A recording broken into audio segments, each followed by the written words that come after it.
privilegio que esté nueva vez aquí. Señores, nos estamos constituyendo en los espacios, el momento obligado cuando nos visitan de la República Dominicana, y eso nos llena de mucho placer. Hoy recibimos con mucho gusto al diputado nacional por el partido Frente Amplio, al doctor Juan Dionisio Rodríguez Restituyo. Bienvenido nueva vez, ya en otra panorámica, porque que tú inauguraste el programa. Yo creo que nosotros inauguramos el programa.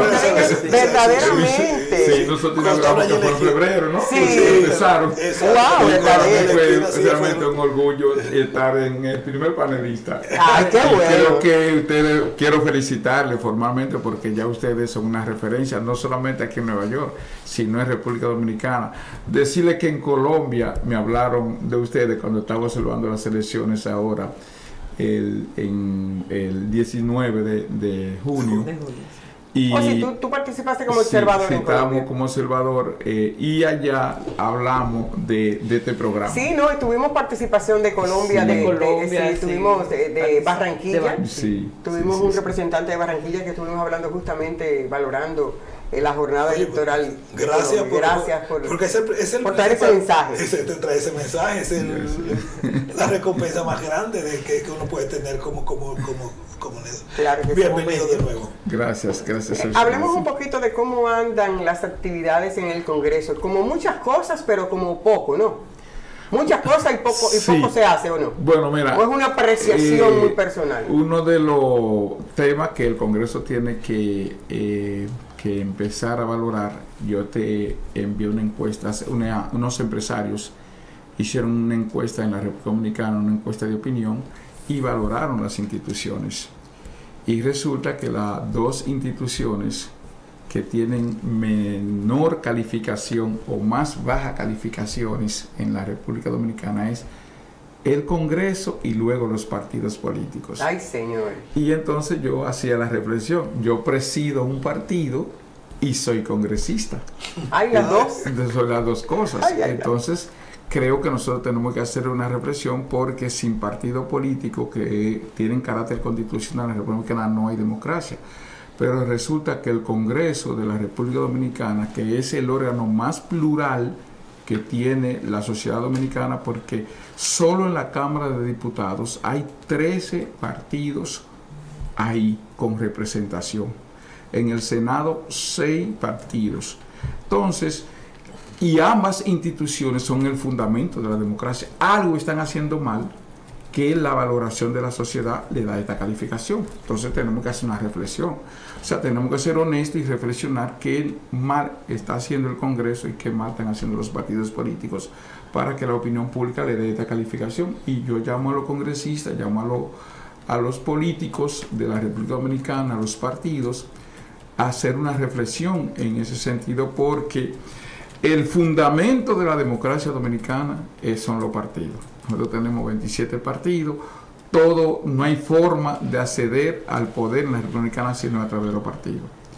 Y el Congreso, que se fundó primero que el gobierno, y es el primer poder del gobierno, el primer poder del Estado, entonces yo llamo también a que los congresistas hagamos una reflexión que estamos haciendo en nuestra labor de representación, en nuestra labor de fiscalización y nuestra labor legislativa. Yo digo que... Perdón, Restituyo. Yo diría, es muy personal, realmente no son las instancias, porque la instancia, la misión está bien, está correcta. Creo que son los dirigentes. Bueno, la categoría persona yo creo que también tenemos que discutirla. Exacto. Porque como dijo un psicólogo español, una ciudad es como es su ayuntamiento y su ayuntamiento es como es su síndico. Si el síndico es un rastrero, así va a ser el ayuntamiento y así se va a reflejar en la ciudad. No, y pienso que, como tú dices perfectamente, la categoría persona nosotros tenemos que analizarla con las instituciones, porque la sociedad dominicana necesita avanzar. Nosotros nos movilizamos miles y miles de dominicanos para producir un cambio en la sociedad dominicana. Y ese cambio tiene que reflejarse en las instituciones. La institucionalidad en la República Dominicana no ha avanzado. Fíjense que siendo el Congreso el primer poder del Estado, el poder esencial, el poder fundamental, el poder ejecutivo le ha ganado la hegemonía. Yo pienso que el orden en que el constituyente le da al Congreso, el Congreso no lo está haciendo bien. El orden que nos da la Constitución es representar, fiscalizar y luego legislar. Creo que el Congreso se ha basado mucho en legislar sin antes fiscalizar, porque ¿qué es lo que nos dice el constituyente? Representen, fiscalicen. Cuando ustedes fiscalizan si se cumple o no una ley, es que van a determinar si tienen que suprimirla, si tienen que modificarla, si tienen que cambiarla, si tienen que hacer otra nueva. Pero nosotros estamos haciendo leyes y no estamos fiscalizando. Y yo le voy a poner un ejemplo. Yo presido la Comisión Permanente de Derechos Humanos de la Cámara de Diputados. Y nosotros decidimos sesionar una vez al mes fuera de la Cámara de Diputados. Fuimos a la Romana. Y cuando nos dicen, no, vamos a sesionar en el ayuntamiento, pero resulta que el ayuntamiento no tiene una rampa por si un discapacitado quería entrar a preguntarnos, a cuestionar, no podía acceder. Y nos vamos al parque central de la Romana. Y cuando vamos al parque, cuando estamos en la garita, tampoco hay una rampa para discapacitados. Y eso viola la ley. Nosotros les remitimos una carta al ayuntamiento de la Romana diciendo que en un plazo debe de construir una rampa. Ahora corresponde a nosotros volver otra vez a verificar. Pero fuimos a una empresa allá, la Romana. Y cuando verificamos, le dijimos, ¿cuántas personas discapacitadas ustedes tienen aquí? Porque aquí tenemos una ley que dice que el 5% de los empleados tienen que ser discapacitados. No tienen ni uno. Entonces, esa labor yo creo que la que necesita que el Congreso realice para que la población tenga una visión distinta de los congresistas, de cada uno de nosotros. Porque nosotros acabamos de terminar el informe de gestión que lo vamos a someter a la comisión el lunes, este lunes para luego al pleno, sobre el tema penitenciario. Nosotros tuvimos decenas de cárceles, unas 17 cárceles visitamos, y lo que descubrimos ahí es alarmante. ¿Alguna primicia que podamos dar aquí en Levántate? Bueno, aunque nosotros el informe es preliminar, pero podemos darle alguna primicia a ustedes y le pido permiso y autorización a la comisión porque ya conocí el informe preliminar, no lo ha conocido el pleno, le informamos al presidente, pero lo que nosotros encontramos en el sistema penitenciario es horroroso. Es decir, nosotros encontramos alrededor, y le agradecemos incluso a CONAPE, unos 111 envejecientes de 65 a 87 años en prisión. Gente con enfermedades terminales. Encontramos el 19% de reclusos tan enfermos. Solo en la Romana hay 23 reclusos, solo en la Romana, en la cárcel de la Romana, con enfermos mentales. No con problemas psicológicos, sino con problemas mentales que necesitan medicamentos y los medicamentos no llegan. Y esos reclusos que tienen problemas mentales están en una celda de reflexión. Pero de una celda de reflexión, que ellos le llaman una celda de reflexión, que cabe una persona y hay cinco colchón, sin agua potable, sin ventilación. ¿Cómo se reflexiona? Pero no es porque el tipo se comporta mal, es que el tipo tiene un problema mental.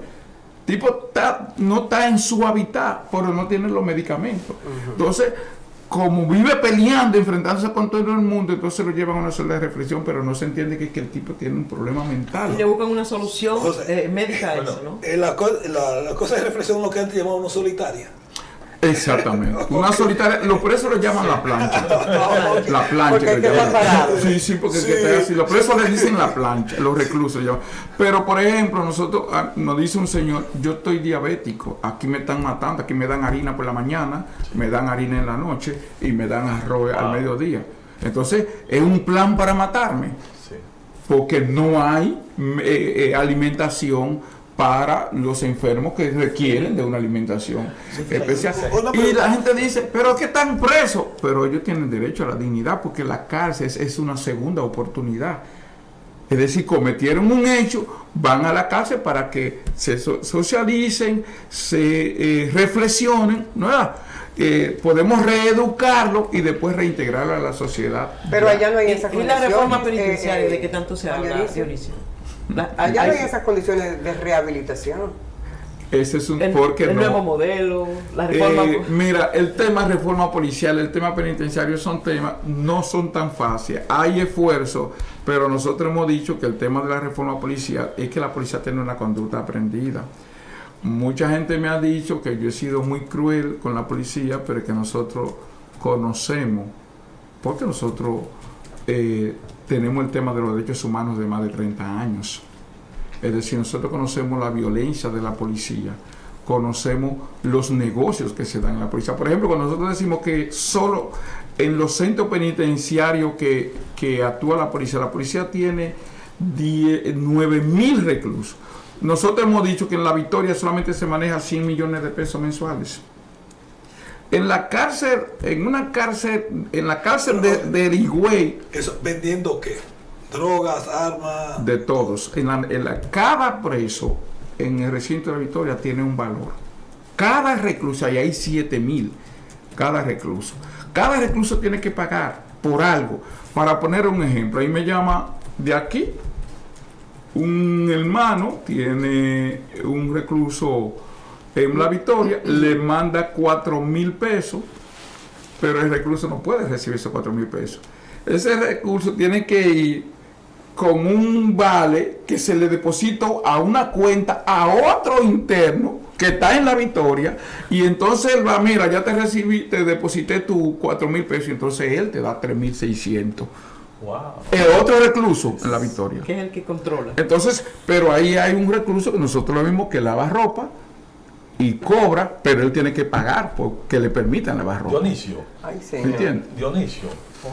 Mire, el gobierno de Luis Abinader, que para mí es un hombre que tiene las condiciones para llevar al país por un camino, pero resulta bien hacer que dice a través del Banco Central que República Dominicana ha crecido un 12.3% de materia económica, el crecimiento económico, pero tenemos todavía, en el 2020 teníamos una pobreza en 23.36 y subió 0.49, 23.85. ¿Cuál es la posición del Falpo para mejorar esa situación? ¿Qué ha hecho el Falpo? ¿Qué está haciendo desde el Congreso, de las instancias de poder? Primero aclarate que nosotros no somos del Falpo. Ah, no, bueno, pues escúcheme. Nosotros somos del Frente No, fue una Un lapsus mental. El Frente Amplio ha sido claro y ha planteado la necesidad de la distribución de la riqueza en la República Dominicana. El tema de la República Dominicana y de su crecimiento es que allá hay una élite económica y que el gobierno, este gobierno que nosotros hemos apoyado, que apoyamos, no ha enfrentado esa élite económica. De hecho, una percepción que tiene la sociedad dominicana es que este gobierno está gobernando para los ricos, no para los pobres. No es posible que nosotros hayamos presupuestado casi 1.000 millones de pesos, es el presupuesto, 1.072 millones de pesos, 1 billón de pesos, es decir, mil millones de millones, es el presupuesto del 2022, y de eso hayan 259.000 millones de pesos en excepciones fiscales para las grandes empresas. 259.000 millones en excepciones. Es decir, nosotros vemos, por ejemplo, correcto, que el sector turismo está creciendo, pero entonces ¿por qué estamos financiando? Seguimos financiando el sector turismo. Si el sector turismo y no a cualquiera, está creciendo, a los que tienen. Exactamente. Entonces, ¿por qué no financiamos el pequeño negocio? Exacto, ¿Por qué nosotros no mejoramos las condiciones de la mayoría de la población para que esa tarjeta, por ejemplo, solidaridad que del gobierno, cómo se la da a los grandes supermercados? ¿Cómo no priorizamos la pequeña y mediana empresa para diversificar la producción? Allá hay un cartel económico y el gobierno no ha querido enfrentar ese cartel económico. Es decir, allá hay productos que es un monopolio de 2 y 3 empresas y no hay forma de que tú consigas un permiso para importar por ejemplo, acero, porque tú no lo tienes de industria y comercio, para poner un caso. Entonces, yo pienso que ese crecimiento económico que nosotros hemos tenido sostenido aún en medio de la pandemia, y hay que decir un buen manejo económico, pero ese manejo económico se va para el gran capital. Y ese es un tema que el presidente tiene que enfrentar, y no se enfrenta con dádiva. se enfrenta mejorando las condiciones de vida de los trabajadores, mejorando las condiciones de salario. Nosotros, el gobierno, lo que debe de preocuparse es de que cada dominicano tenga un salario conforme al último quintil de la canasta familiar que dice el gobierno, que dice el Banco Central. Nosotros estamos discutiendo la ley de seguridad social, por ejemplo, y hay una oposición a que nosotros le aumentemos la cotización al empleador gradualmente hasta un 15% y se la llevemos al trabajador a un 3% y que ellos aporten un 12% para que los trabajadores tengan pensiones dignas al final cuando se retiren, porque ¿quiénes son los que producen la riqueza? Son los trabajadores. Es el trabajo lo que produce la riqueza en la República Dominicana y ese sector está desatendido. Las mujeres, señores, las mujeres en la República Dominicana, la sociedad dominicana requiere un gobierno de visión de madre, de visión de mujer, porque hemos tenido vicepresidenta, presidenta del Senado, de la Cámara de Diputados, ministra, pero ven la visión de hombre y ¿quién gobierna mejor una casa que una madre? Dionisio, ¿Cuándo una madre come primero que sus hijos? Dionisio, pero sí debe de ser el gobierno dominicano. Pero acabamos de ver ahora mismo la tasa cero para los importadores, en desmedro de los productores nacionales, o sea, para llevarlo a la quiebra prácticamente. Eso es incorrecto desde el punto de vista. No, eso era correcto. Lo que pasa es que se rechazó una propuesta, una modificación que nosotros hicimos a ese proyecto de ley, en el sentido de que esa tasa cero también sea incorporada a los productos final. ¿Me entiendes? Sí, que se elabora. Porque era correcto para el asunto de la pandemia, para las importaciones, ese proyecto. ¿Y la competencia? Además, ¿Y la competencia? No, es que ese es un proyecto. No, pero bueno, yo entiendo tasa cero para los insumos de productos que se van a crear en la República Dominicana. Así eso es. yo lo entiendo. Sí. Pero para traer productos ya elaborados, especialmente en el sector agrícola, yo Es demoledor. yo no le veo sentido. Mira que lo que sucede, mira qué pasa. Ustedes tienen razón en el sentido en que nosotros tenemos que garantizar la producción nacional, pero de lo único que nosotros somos autosuficientes en la República Dominicana es de arroz. De lo único. Lo único. Lo único. No se produce más que nada. Nosotros, que somos autosuficientes. Somos de arroz. Después de más nada. Pero nosotros, y ahí ustedes tienen razón, el gobierno no se ha planteado una visión del desarrollo de la producción agroindustrial y de desarrollo agrícola para proteger los productores nacionales. Yo le pongo un ejemplo que yo estoy cumpliendo con mi labor. El jueves, el miércoles, yo llevé unos campesinos al Banco Agrícola a reunirnos con Fernando Durán. Él no estaba, pero nos dejó un asistente. ¿Por qué? Porque esos campesinos de Bonao, que nosotros acompañamos, necesitan un greda, un tractor, porque ellos tienen una parcela, tienen como 32 parcelas, y ellos tienen que alquilar un greda. Digo, pero el Banco Agrícola que hagan una comunidad, le entrega un greda y ellos se lo pagan y el greda es de ellos. Claro. No tienen que tener ese sector privado. Entonces, política como esa es la que tiene que desarrollar el gobierno para desarrollar el campo, pero con otra visión, porque fue que la importación dañó toda la producción nacional. Entonces, pero hasta los huevos, disculpen, hasta los huevos se están importando desde Brasil y de en términos de intercambio comercial, dicen que somos parte. Entonces, ¿con cuáles productos competimos? No, con ninguno. Nosotros nada más compramos. Nosotros solo, el mango, el aguacate, el café. ¿Y la habichuela? No. El café ya no. El granero del sur. Nosotros incluso estamos importando habichuelas. El café ya no. Porque el café bueno nosotros lo vendemos afuera e importamos café malo de Vietnam. Solamente nosotros estamos entonces aportando aguacate, estamos importando, podemos producir coco. Lo que pasa es que no hay una visión de desarrollo de la ciudad dominicana, porque nosotros podíamos ser el granero del Caribe. Nosotros, con la única balanza comercial que nosotros tenemos superávit con Haití. ¿Me entiendes? Que no es nuestro segundo socio comercial después de Estados Unidos, es Haití. Y después de Estados Unidos, al que más nosotros le vendemos es Haití. Y no se quiere reconocer eso, y no se quiere formalizar eso, y no se quiere contribuir por mezquindad, porque interés económico.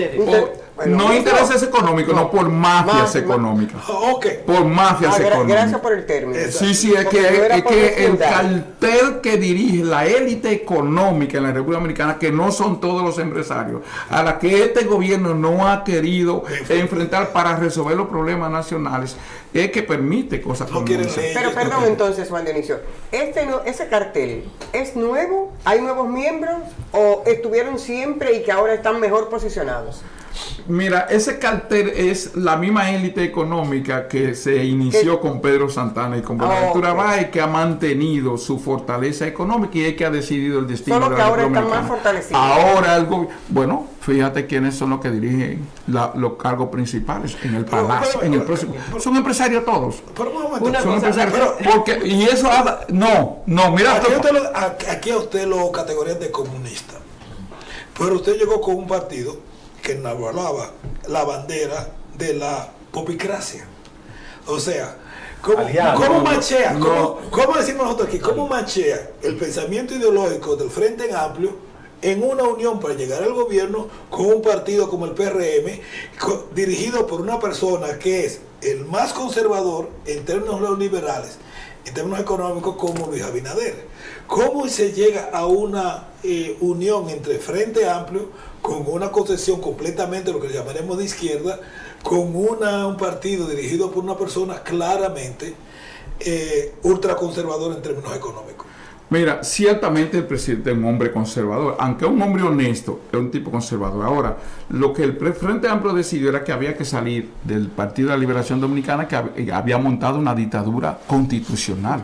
Si el PLD ganaba las elecciones en el 2020, íbamos a tener un PLD hasta el 2044. Como ¿Y qué de malo en eso si al país le iba bien? No, como que al país le iba bien. Okay, no, al país no le iba bien. En el país había un gobierno que tenía concentrado todos los poderes y que había llevado los niveles de corrupción a la máxima potencia. ¿Me entiendes? Entonces había que salir de eso para crear una ambientación. Obviamente nosotros no teníamos la fuerza para que se diera lo que se está dando en Colombia, lo que se dio en Perú, lo que se dio en Chile, lo que se dio en Honduras. Nosotros no teníamos... Que también la izquierda pactó con la derecha. Y claro, entonces había que pactar, era correcto pactar con ella, pero ese pacto terminó. Es decir, nosotros terminamos, ese acuerdo terminó porque fue un acuerdo electoral. Nosotros no votamos por empleo, nosotros votamos por una política con el PRM, ¿me entiendes? Fue el PRM que anunció que no iba a dar empleo a nosotros, pero nosotros no votamos por empleo y de hecho eso tampoco lo cumplió. Entonces, obviamente que este es un gobierno conservador que ha iniciado un proceso de lucha contra la corrupción, y es verdad que ha iniciado un proceso de lucha contra la corrupción.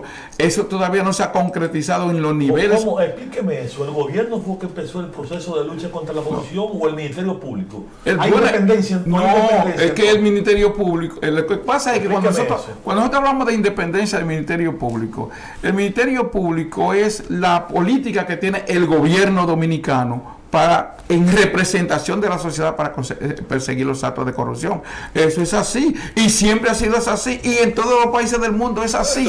Lo que nosotros necesitamos es fortalecer la institucionalidad, porque la independencia debería de ser el Congreso. Es decir, si nosotros tuviéramos el Congreso, y ahí voy a defender la institucionalidad, lo que nosotros necesitamos es que hombres y mujeres que gobiernen en la República Dominicana sean honestos y sean apegados a la ley. Puede ser independiente y puede ser, como dijo la magistrada Miriam Germán en un reconocimiento que se le hizo ayer, la Comunidad Económica Europea, que el reconocimiento le entregó el Premio de los Derechos Humanos, no puede ser subordinado tu voluntad de apego a la ley, no puede estar subordinada a un cargo o a un presidente o a una persona en particular. Mi diputación yo no puedo insubordinar a que no sea la ley, a mi responsabilidad. Es decir, yo tengo que actuar conforme con la ley, con mi responsabilidad y con mi convicción de honestidad y de transparencia y de representación. Eso es lo que nosotros necesitamos en la República Dominicana, no importa quién sea. Es decir, Abinader es bueno, tiene la buena intención. Es honesto. Yo no sé si él tiene la buena intención. Vamos a decir que él es honesto y ha iniciado y está claro en la lucha con la corrupción. Juan Dionisio, una cosa, no puede usted irse de aquí sin que hablemos sobre el proyecto de ley de extensión de dominio que que está sobre el tapete en estos tiempos, y que ayer precisamente el presidente Abinader dijo que sí o sí se va a aprobar. Yo pienso que el presidente debe de poner su voluntad, porque no es que sí o sí. Mira cuál es el tema del problema de la ley de extinción de dominio. ¿Y qué es lo que persigue esa ley? La retroactividad, ese es el problema que se quiere aplicar. Pero nosotros lo que estamos planteando es que sea imprescriptible. El presidente debe de decir públicamente, que le va a decir a sus diputados y senadores, que son mayoría, de que él está de acuerdo que para los actos de corrupción la ley sea imprescriptible. Claro. Que no prescriban los actos de corrupción. Pero para todo. Pero ahora. Pero la ley actual tiene periodos de prescripción que van mucho más allá de los últimos 20 años. O sea, que todos los que están en el Congreso ahora mismo, si cometieron un acto criminal en contra del erario público, el tiempo de prescripción de la ley no se ha vencido. O sea, yo realmente no veo cuál es el problema aquí. Yo no veo realmente cuál es el problema aquí. Porque si yo me robé unos cuartos, o vendí mi voto, o lo que sea, es un crimen. Y como crimen está establecido en la ley, ¿cuándo prescribe y está establecido en la ley cuál es mi castigo? Entonces, no, la ley prescribe crimen de 10 años. La ley penal establece 10 años para crímenes. 10 años, En República Dominicana son 10 años, hasta que no se modifique ese código penal, no importa. Y para asuntos civiles, 20 años. ¿Me entiendes? Para acciones civiles. Pero para crímenes, que son crímenes de corrupción, son 10 años. Si tú no accionaste en 10 años, por eso es que hay mucha gente que le tiene miedo a la imprescriptibilidad, porque si hay mucha gente que se somete, si se mete la imprescriptibilidad, no fueran candidatos hoy. Ese es el problema. No fueran candidatos hoy. Entonces no va a pasar. ¿Tú sabes por qué? No hay consenso. Porque no va a pasar esa ley de extinción. Si el presidente tiene la voluntad, él la puede pasar. Sí, pero que el asunto es que ya vimos eso con el presidente, con el asunto de las 3 causales. En principio había dicho que no tiene autoridad. Dijo que lo había aprobado, luego como que tambaleó un poquito, quiso recorregir, pero ya no hay tanto tiempo porque todavía la ley está ahí, que no se ha aprobado. Usted puede ser un poquito más mira que lo que busca la ley de extinción de dominio. La ley de extinción de dominio lo que busca es tener control sobre los bienes muebles e inmuebles, que no solamente son de actos de corrupción, sino que son todos aquellos bienes que no persigue persona. No, sino los bienes. Sino bienes que han sido adquiridos de manera ilícita. Es decir, que puede ser por fines de corrupción, que puede ser por narcotráfico, que puede ser por lavado de activos, que puede ser por trata de procedencia. Todo lo que sea de procedencia ilícita. Todo lo que sea de procedencia ilícita, no importa bajo qué condiciones tú la cosa la has adquirido. Y incluso en el tiempo, que ese es el tema, en el tiempo, todo aquel que puede denunciar o puede, el Ministerio Público, motu propio, puede iniciar una investigación y decomisar esos bienes. Pero el problema es... yo estoy en contra. Déjame decirle algo. No, ¿y por qué? ¿Por qué? ¿Cuántas personas pueden demostrar que cualquier título que tú tengas de cualquier propiedad, tú lo adquiriste completamente legal, tú no tuviste que pagarle soborno a alguien? Aunque, o sea, cuando tú tienes un sistema, cuando tú tienes un sistema donde para tú tener acceso a tus derechos civiles, tú tenías que pagar soborno, eso implica que cualquier derecho que yo adquirí, independientemente de que fuera legal o no, yo lo tuve que a través de un crimen, porque yo lo tuve que pagar a alguien simplemente para que firmara el documento diciendo que es un soborno ilegítimo. No, porque tú tienes que definir el soborno. Claro, el soborno actúa primero bajo 3 condiciones, 3 premisas. Primero, la intención de que tú sobornaste, hago la intención para beneficiarte de ese documento, que normalmente tú no te beneficiarías. 2. Segundo, tú tienes que tener y demostrarse tu intención de que el sobornado y tú como sobornante pactaron para hacerle daño a alguien, al Estado o a un tercero. ¿entiendes? Y cuarto, tercero, ese bien que ustedes adquirieron fruto de esas dos acciones que son ilegales afecta el patrimonio del Estado dominicano o de otra persona. Entonces, no es ni que un relajo, ¿me entiendes? No es ni que para perseguir a nadie, como se quiere decir. Dionisio, usted sabe muy bien de antemano. Para perseguir los delitos de corrupción. Pero limitado al tiempo, por ejemplo, en que estuvieron gobernando el PLD, fundamentalmente. Usted ha dicho claramente que usted está de acuerdo que se quita. No, déjeme terminar. Pero si se cometió dolo en ese momento. No, pero que dolo ha habido. No, yo no estoy diciendo el PLD, ni tengo por qué defenderlo. Pero lo que él plantea, lo que ustedes plantearían o plantean, es que no se limite, sino que a todos aquellos que han cometido infracciones de los fondos del Estado. Déjeme terminar. Sí. Se le aplique esto y se le confisquen los bienes, pero el asunto está en que no ha habido consenso y que eso se ha caído precisamente por eso. Desde 2014 se está bregando con eso, cuando el de San Juan, el de Las Piñas, planteaba esto, que era el que sometió el proyecto, Adriano, ¿no se recuerda usted de eso? Sánchez Rojas, porque todos los gobiernos tienen miedo de que esa situación se dé. Entonces, que se apruebe, porque entonces tendría que agarrar del PRM, tendría que agarrar del PLD, tendría que agarrar del PRD y de Balaguer también, que siempre lo ha tenido como un echado de virtudes. Pero es que yo estoy de acuerdo con eso.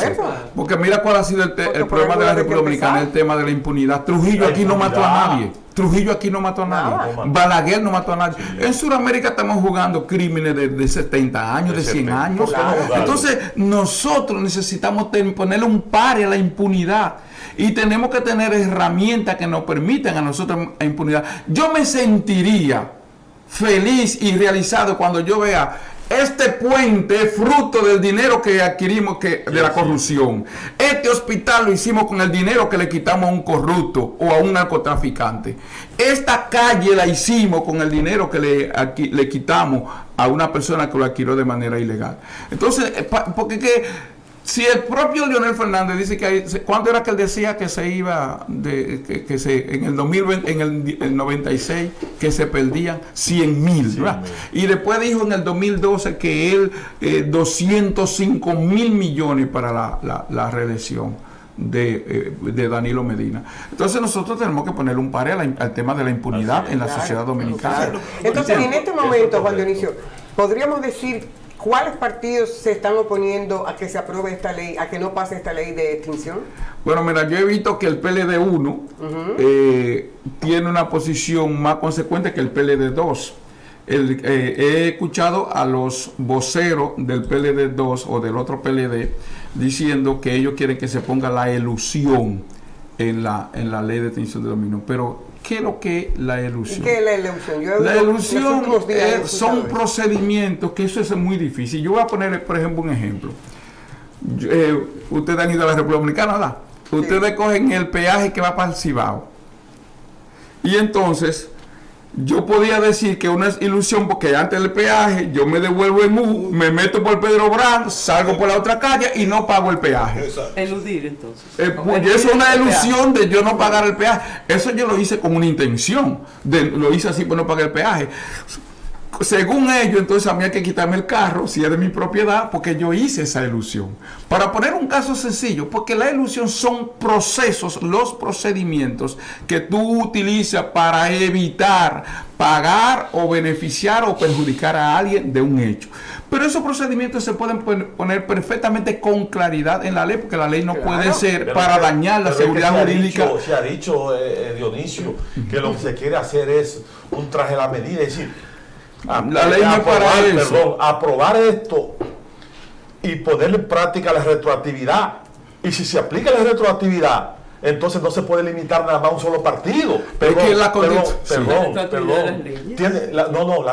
Las leyes no se hacen retroactivas. Por eso entonces, constitucionalmente, cuando esos partidos no se van a quedar tranquilos, van a llevar esto, si se aprueba así, al Constitucional y ahí se va a caer. No, el Claro que artículo sí. 146 de la Constitución, 146.5, que habla de los actos de corrupción. Fíjense que la Constitución, y esa Constitución se aprobó en el 2010 y se modificó en el 2015 y no se cambió el 146.5, que establece que para los delitos de corrupción, primero se invierte la prueba. La Constitución le da una categoría distinta a los actos de corrupción administrativa. Primero soy yo que tengo que probar que no cometí actos de corrupción. Y segundo, ese artículo 46.5 establece que para los crímenes de corrupción, los plazos y los procedimientos pueden ser distintos a los ordinarios. Nosotros sometimos un proyecto de ley para que haya una jurisdicción especializada para conocer los crímenes de corrupción, como lo va a tener la ley de extinción de dominio. Dionis, mira lo que a mí me preocupa. En República Dominicana, actos de corrupción en contra del Estado son millones. ¿Cómo yo me defiendo de que yo tengo una casa, ella pasa por el frente y esa casa está bonita? Déjame ver cómo ella la adquirió. Busca los papeles y se encuentra que en ese instante ella pagó menos impuestos que lo que debía haber supuesto pagado, porque el abogado que ella utilizó hizo una marulla con Alcosa. Ella no la intenció, ella pagó el abogado y pagó las cosas. Pero hay un acto de corrupción y el perjudicado es el Estado. ¿Cómo esa ley la protege a ella? Porque aquí podemos comenzar una casa de brujas a todos los niveles. Entonces, ¿cómo esa ley la protege a ella de que ella no pierda su casa? Porque alguien que ahora tiene acceso a todas las cosas, como pasa con los títulos de tierra, no le quiten su casa.